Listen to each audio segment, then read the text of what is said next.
Welcome everyone, today is Monday, we are starting a new week and we are now just a couple of days away from patch 10.0.5. Today also I'm being told is pretty damn cold. It's so cold, rivers, bays and lakes might get frozen. Just like 228 years ago, the Bay of the Zuiderzee got frozen. It got so frozen, it allowed the hussars of the French military to charge a fleet of ships. Indeed, they actually charged through a frozen lake a bunch of Dutch ships and won. One of the few cases in history where we saw cavalry versus ships. And actually, in both cases, the cavalry won. Now, talking about being frozen, this week our update in Mythic Plus is definitely not frozen with the same results of last week, because we have quite some significant changes.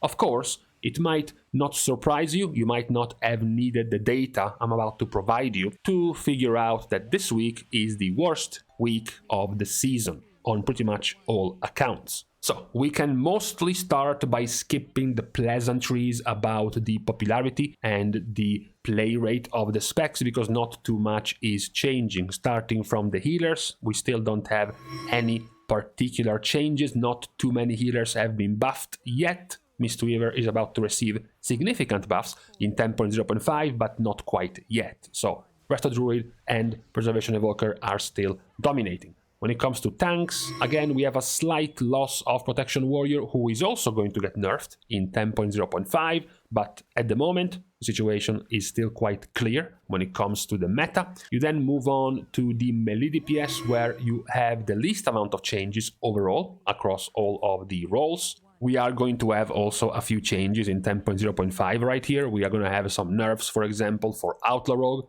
That's going to be one of the main changes happening to the meta in the melee role. And lastly, you have the ranged DPS, which perhaps might be bound for the biggest amount of changes. You do have, for example, this week, continued drop of popularity of Arcane Mage, as well as Demonology Warlock, as well as tiny increases to both Devastation and Shadow Priest. These are two of perhaps the dark horses, the underestimated and underappreciated specs which I have seen and heard some people have some faith in. As soon as 10.0.5 drops, Devastation has already been buffed in the Hotfix, and Shadow Priest also has been buffed in the Hotfix and will be buffed in 10.0.5 as well. I've seen quite some people putting some hopes into these two specs for the upcoming patch. For now, however, not too big of a change when it comes to the popularity. You can picture, however, the increase in performance like we checked last week, right over here. We were talking about, you were able to see this line going upwards, which was Destruction. We also looked at the ranged only graph, and you could see very clearly Destruction going up. This is this week. So Destruction now is getting even higher. As you can see here, as well as the graph with just the ranged DPS, Destruction is now essentially getting to match Demonology, more or less, thanks to the buffs to Destruction happening on January the 9th. Unfortunately, Affliction was also buffed on January the 9th, and that didn't really have the same effect on the spec.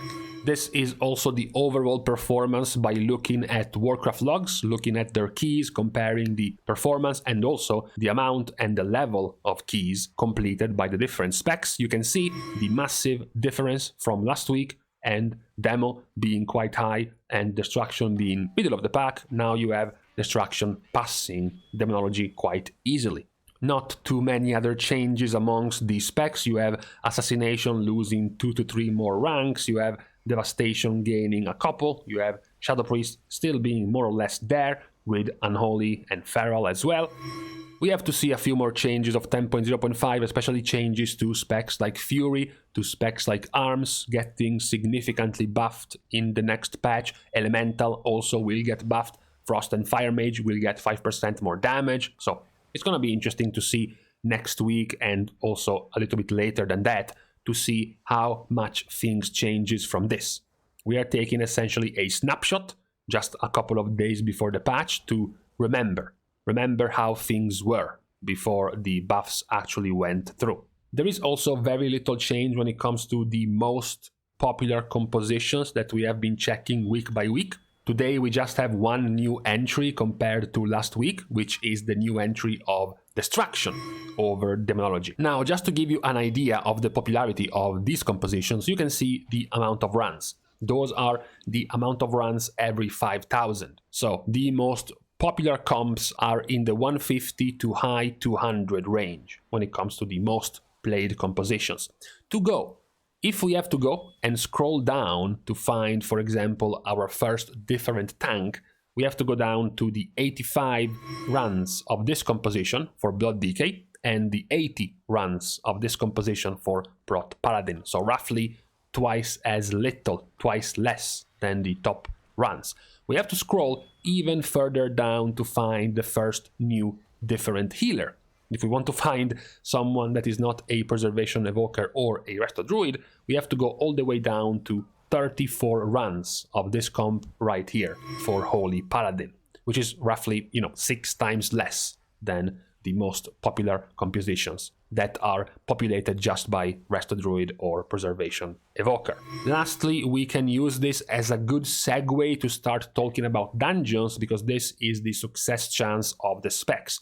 Success chance of the specs is not just going to be about how popular and powerful the specs are, but also how difficult the dungeons are gonna be. Last week we saw that the gap between the best specs and the worst specs was just roughly 12 to 13%.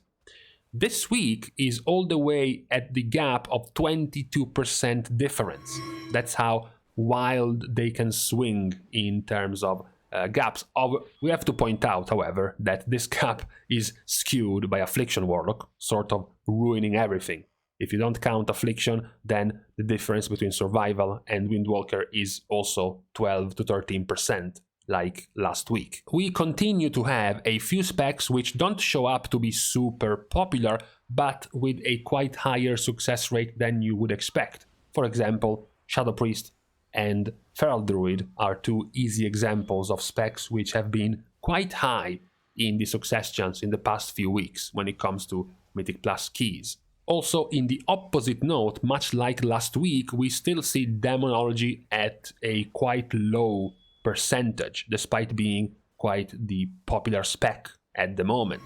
Now, before we close all of the specs with our tier lists from sub-creation, we can stop for a second and talk about what I just mentioned a few times already, the difficulty of the dungeons. As you can see, this week seems to be quite the sad week. When you have only three dungeons above a 50% success rate, it's not too good of a picture. First of all, let's remind ourselves of our previous video lamenting the fact that the old dungeons are too easy and the new dungeons are too hard. Once again, the top 3 easier dungeons, and currently the only 3 dungeons above a 50% chance to succeed, are Burial Grounds, Court of Stars, and Temple. You can get a better picture by looking at this. Last week, we ended up with the last fortified week with Spiteful going quite lower than our previous couple of fortified weeks, but we are able to beat that this week, because last week it stopped at 92%, and this week we have an 84% on this Tyrannical, Sanguine and Explosive week. Far lower down than the previously hardest week of the season, which was Grievous and Bursting. You would think that the deeper we go in the tier, with more and more dungeon nerfs, and then more and more spec buffs, as well as more item level and more tier sets going off on players, the difficulty of the dungeons would become less and less, and the chance of completion would go higher and higher. Not this week. We are able to get a new entry on our hardest week of the season 6 weeks in, which is quite a feat, to be honest. We can also picture it in this tier list right here, looking at the amount of keys completed and the level of keys completed per dungeon. Azure Vault, Algetar Academy, and Halls of Valor are comfortably sitting all 3 in the lowest tier at the moment. Finally, after 17 different nerfs, Ruby Life Pulse looks to be a decent dungeon. It is honestly one of my favorite dungeons. It's quite short, it's quite packed, it's quite quick to go through. It's only the fact that it was miserable to do for over a month. But now it's definitely much more manageable. I still get aids whenever I try to do the last boss and deal with brainlet DPS, not knowing how to deal with Inferno Core, but it's getting better. So in case, like me, you have been disappointed by this week for being too difficult, too annoying, the affixes also being way too frustrating to deal with, what is going to come next week? Well, I am sorry, but next week is going to be fortified with bolstering and storming. So if you were wishing for an easier dungeon week, I am sorry to ruin your day, because fortified and bolstering will definitely slow you down to the level of not really having too many push dungeons available next week either. So we are off on not too good of a couple of weeks of Mythic Plus right now. Enough though, enough with the dungeons. We can finish with our tier list for the specs compared to last week in this Tyrannical week. How surprised are you that the tier list of the tanks compared to last week looks like this? Yes, Warrior is still first. What a surprise. We have then Blood DK, who surprisingly spent a week below the other three average tanks, rejoining the gang in the A tier. We then have the healers. First point, no surprise that Preservation and Restoration Druid are first. The surprise is that Shaman is actually not all the way down at the bottom or close to the bottom, but it's much higher up. Once again, it's going to be interesting to see, given the Giga buffs that Discipline is receiving and the pretty strong buffs that Mistweaver is receiving after 10.0.5, how this will change in the near future. Melee DPS has a couple of specs rejoining the S tier, namely Windwalker and Enhancement Shaman, which were demoted last week. We still have, if anything, we have an even larger gap between Unholy and Frost Death Knight this week, while Assassination goes back down in the bottomest of the tiers. Again, in this list, what's going to be interesting to check out as soon as the patch hits is going to be Arms getting buffed, Fury getting buffed, Feral Druid getting buffed, and slightly Outlaw Rogue getting nerfed. These are going to be the more interesting specs to check, to focus on, and to see if they change by how much over the next couple of weeks, given their changes in the patch. Lastly, we have our biggest change for the range DPS, because after 6 weeks, we finally have one range DPS actually making it in the S tier. That S tier has been depressingly empty when it came to range DPS ever since the start of Mythic Plus. Finally, we have one spec, so that's a good thing. Unfortunately, it's a spec I didn't want to see here because I'm kind of sick and tired of seeing this spec. I am talking, of course, of Balance Druid. Balance Druid, which is also going to be unexplicably buffed in 10.0.5 and also unexplicably buffed in its AoE in 10.0.5. So this seems to be the new spot for Balance Druid for the upcoming near future when it comes to Mythic Plus. Who knows? Who knows? As you can see here, Shadow Priest is still A tier and Devastation Evoker has just been promoted to A tier. Who knows if in the next few weeks those two specs might even make it into the S tier. Another spec worth monitoring for this list of ranged is going to be Distraction as well, who since last week also passed Demonology. This week continues to stay above Demonology. Let's see if they will continue to rise in the next few weeks. That being said, after looking at the tier lists of the specs as well, we are now done with the barrage of numbers and data and stats for our updated weekly review of our Mythic Plus meta state. There were, as mentioned, a few interesting things worth checking out, but the main goal of this video was to use as a time capsule to compare for the next week and the next couple of weeks to see the changes that 10.0.5 will bring forth. So we have something to compare it with. Something like, hey look, this is how Arms Warrior was before the buffs, this is how Discipline Priest was before the buffs. So in the next few weeks, we will be able to compare all those buffed specs with their previous selves, their weaker selves, to see just how much they have changed. So for today, we are stopping here. I'm going to ask you in the comments the question of the day, which is going to be, which of the specs do you think will actually benefit enough from the buffs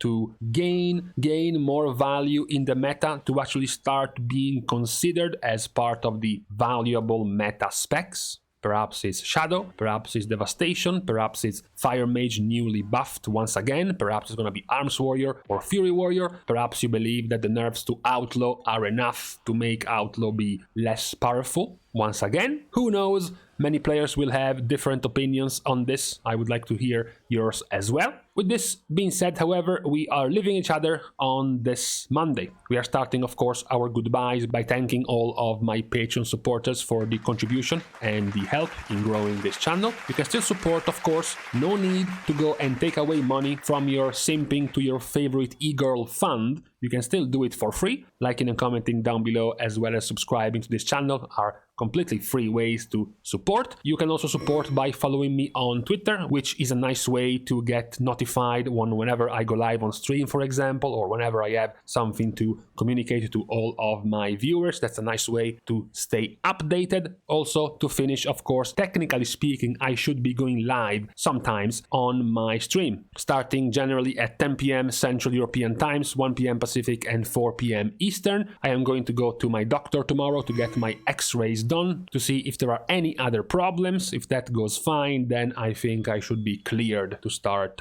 again streaming with pretty good consistency. With this out of the way, thank you guys again for watching. See you guys soon, and in the meantime, it was almost a disaster going to sleep with the day planned ahead of you and then you only sleep for 3 hours. It's a disaster. Luckily, I was able to fall asleep again and sleep for 4 more hours. So we saved the day.